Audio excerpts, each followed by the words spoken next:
A paz de Cristo.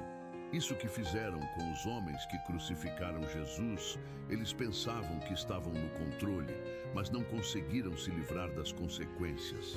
Se você é cristão, você precisa saber disso.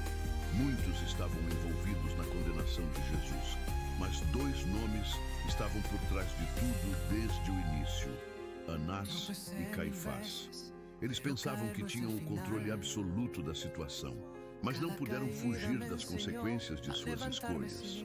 Naquela época, a Judéia era governada por Roma, mas o centro do poder religioso e cultural dos judeus era o Templo de Jerusalém. E quem comandava esse templo tinha influência sobre todo o povo. O sumo sacerdote era a autoridade máxima. Anás foi nomeado sumo sacerdote no ano 6, mas mesmo após ser deposto no ano 15, continuou manipulando tudo nos bastidores através de sua família.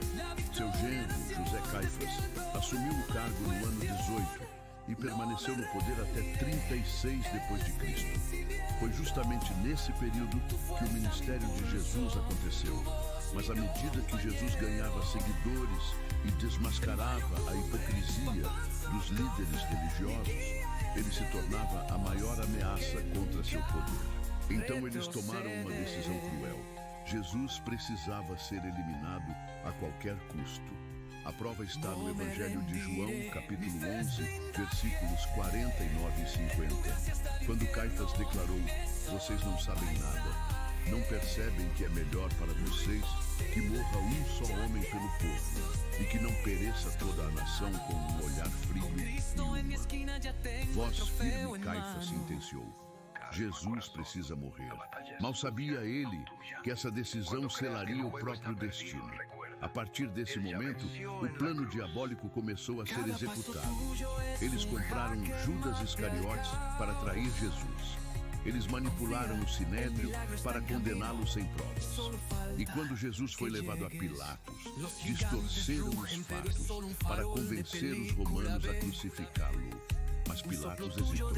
Ele sabia que Jesus era inocente. Como última tentativa, ofereceu ao povo a escolha entre soltar Jesus ou Barrabás. Um criminoso temido era a chance de salvar Jesus. Mas os líderes religiosos já tinham feito mais uma crueldade. Corromperam a multidão, fazendo-os escolherem Barrabás e gritarem pela morte de Jesus. Jesus foi condenado, crucificado. Mas essa história não acabou aí. Mesmo depois da morte de Jesus, Anás e Caifás continuaram perseguindo seus discípulos. No livro de Atos, capítulo 4, eles tentaram silenciar Pedro e João, proibindo-os de pregar sobre a ressurreição. Mas a verdade já estava se espalhando e nada poderia deter isso. Agora, a parte mais chocante: qual foi o fim deles? Caifás foi destituído do cargo no ano 36 depois de Cristo e pouco tempo depois caiu nas mãos dos romanos. Ele foi cruelmente executado, pagando com sangue o preço de suas ações. Anás, por outro lado, sofreu um destino ainda mais assustador. Consumido pela culpa, sua mente desmoronou. Nos últimos anos de sua vida, dizem que ele enlouqueceu, batendo a cabeça contra as paredes, incapaz de suportar o peso de ter condenado o próprio Filho de Deus. Eles pensaram que ao eliminar Jesus, acabariam com seu movimento, mas o que aconteceu foi o oposto. Hoje, mais de 2000 anos depois, bilhões de pessoas ao redor do mundo aguardam com fé o retorno daquele que foi crucificado, mas venceu a morte. Se você acredita na volta de Jesus, escreva nos comentários: Jesus é o meu Salvador. Não se esqueça de seguir nosso perfil. Deus te abençoe, Jesus te segue.